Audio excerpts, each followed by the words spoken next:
Singapura adalah sebuah negara pulau di ujung selatan semenanjung Malaya. Negara ini terpisah dari Malaysia oleh Selat Johor di utara dan dari Kepulauan Riau Indonesia oleh Selat Singapura di selatan. Singapura adalah pusat keuangan terdepan ketiga di dunia dan sebuah kota kosmopolitan yang memainkan peran penting dalam perdagangan dan keuangan internasional. Pelabuhan Singapura juga merupakan salah satu dari 5 pelabuhan tersibuk di dunia. Bagaimana sejarah terbentuknya negara Singapura? Mari kita bahas bersama Sejajar Arah.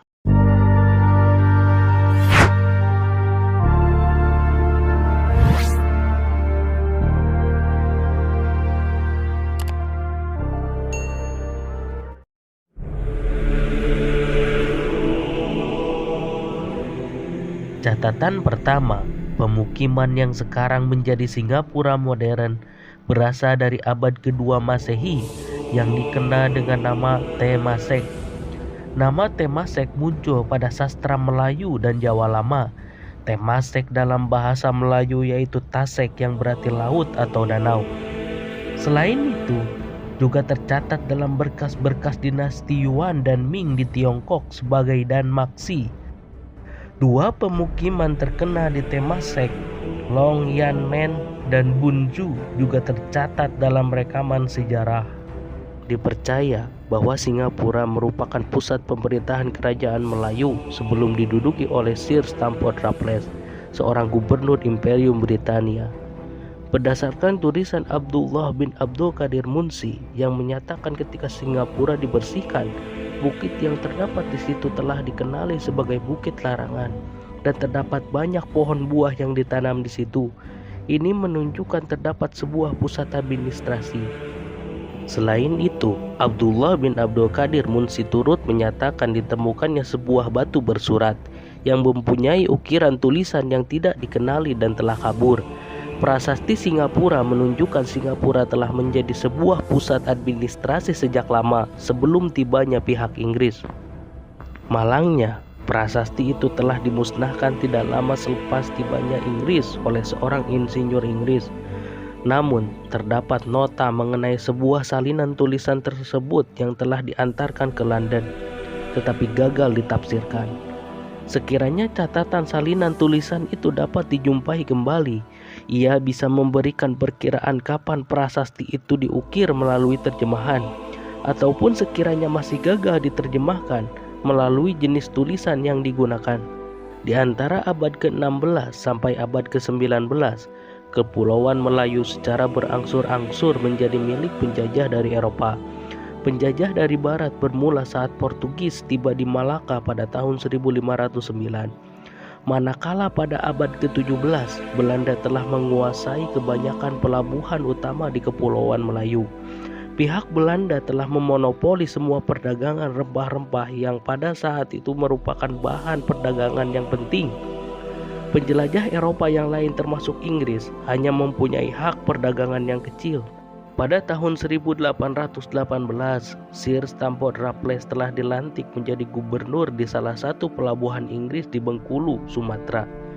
Raffles percaya bahwa Inggris perlu mencari jalan untuk menjadi penguasa dominan. Salah satu jalannya ialah dengan membangun sebuah pelabuhan baru di Selat Malaka. Pelabuhan Inggris yang sudah ada seperti Pulau Pinang terlalu jauh dari Selat Malaka, sedangkan Bengkulu menghadap Selat Sunda. Pada 28 Januari 1819, Thomas Stamford Raffles mendarat di pulau utama di Singapura.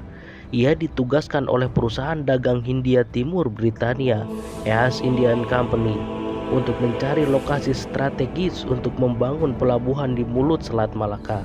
Untuk menandingi dominasi Belanda yang saat itu sedang melemah seiring bertubi-tubinya pergantian kekuasaan sejak bangkrutnya VOC, pendudukan Prancis, hingga berdirinya kerajaan Belanda modern. Di Pulau Singapura, ia menjumpai sebuah kampung suku Melayu yang dipimpin oleh Tumenggung Abdurrahman yang merupakan wilayah Kesultanan Johor, yang saat itu sedang ada konflik perebutan kekuasaan antara Sultan Johor dengan kakak tirinya yaitu Tengku Sain Shah yang hidup di pengasingan di Kepulauan Riau.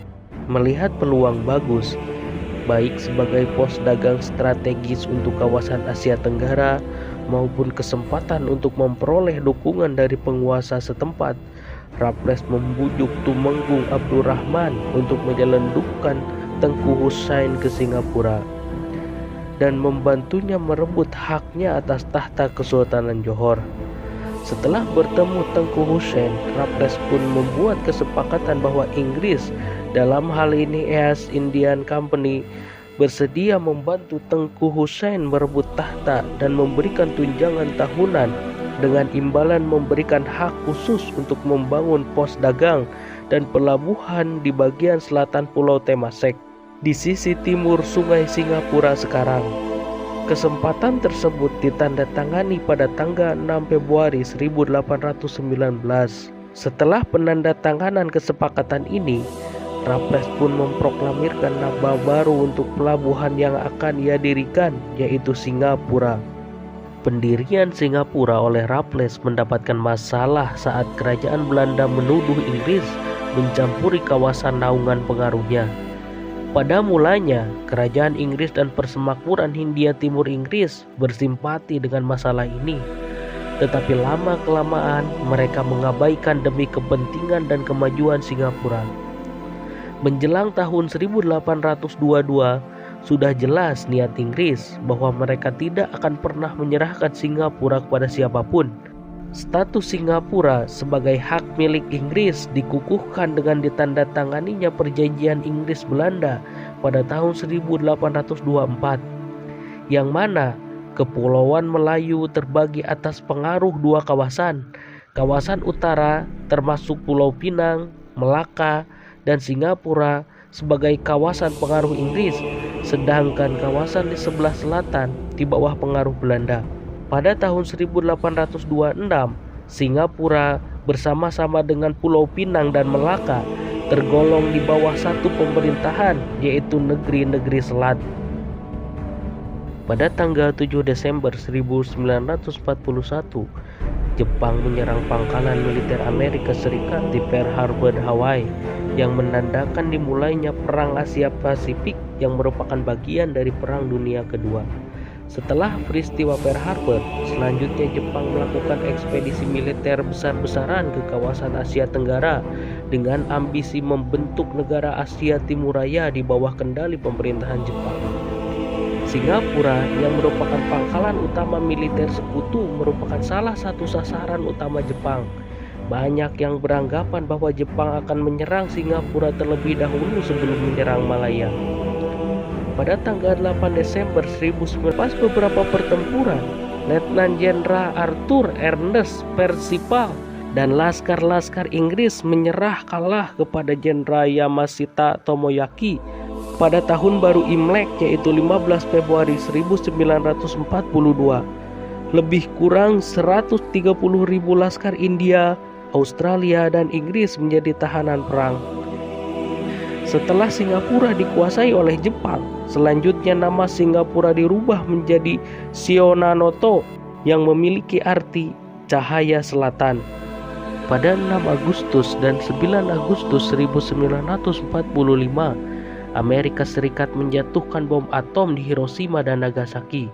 Selanjutnya Uni Soviet juga melancarkan penyerbuan mendadak ke koloni Jepang Manchuria atau Manchukuo yang melanggar Fakta Netralitas Soviet Jepang. Kaisar Hirohito campur tangan setelah terjadi dua peristiwa mengejutkan tersebut dan memerintahkan Dewan Penasihat Militer untuk menerima syarat-syarat yang ditawarkan sekutu dalam deklarasi Potsdam.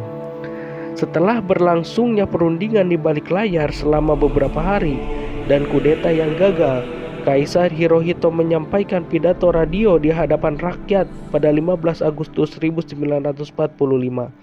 Dalam pidato radio, Hirohito membacakan perintah kekaisaran tentang kapitulasi sekaligus mengumumkan kepada rakyat bahwa Jepang telah menyerah kepada sekutu. 1 bulan setelah Jepang menyerah kepada sekutu, yaitu pada 12 September 1945, Britania menguasai kembali Singapura.